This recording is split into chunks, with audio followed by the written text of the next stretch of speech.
TDP నేత బండారు సత్యనారాయణ మూర్తి మీడియాతో మాట్లాడుతున్నారు. ఇప్పుడు లైవ్ చూద్దాం. ఇవేళ అంగన్వాడీ మన డ్వాక్రా వాళ్ళని జంక్షన్లో మరి దానికి ఒక ఏపీడీ, దానికి ఒక ఆర్డీఓ, దానికి ఒక ఏమంటారు సీనియర్ ఆఫీసర్ ఇన్ఛార్జ్, ఇది స్వాగతం చెప్పడం గట్ట రాసిస్తారట. ఎంత కనబట్టింది జగన్మోహన్ రెడ్డి? సిగ్గుంది అసలు నీకు?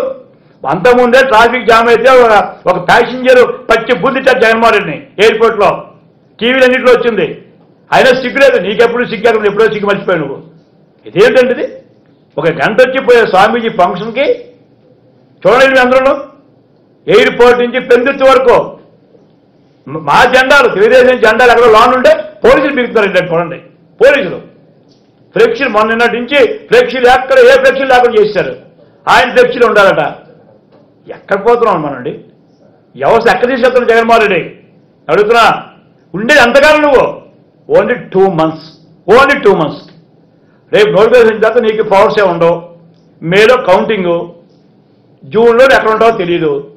మళ్ళీ వెనక్కి రూపాయికి వెళ్తావా, లేకపోతే లోటస్ పాండ్కి వెళ్తావా, లేకపోతే అందమైన బెంగళూరు ప్యాలెస్కి వెళ్తావో పో, నాకు అభ్యంతరం లేదు.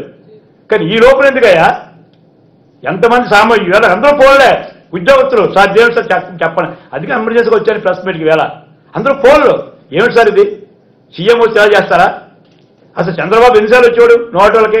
చంద్రబాబు నాయుడు గారు ఎప్పుడైనా ఇబ్బంది పెట్టే ఎవరైనా మేము చంద్రబాబు నాయుడు గారు ఎప్పుడైనా ఎక్కడ ట్రాఫిక్ జామ్ అయితే పోలీసు మీరు ఎందుకు ఆపారని కూడా ఆయన చూడండి. వేళ స్టాలిన్ చూసి నేర్చుకో జగన్మోహన్ రెడ్డి. అక్కడ మనకు ఏం పేరు రేవంత్ రెడ్డి గారు, ఎంతమంది చీఫ్ మినిస్టర్ లేదు దేశంలో రాష్ట్రంలో? నువ్వు ఒక్కడే పుట్టావా? కర్మ కొద్ది మాకు చీఫ్ మినిస్టర్ అయ్యావు నువ్వు.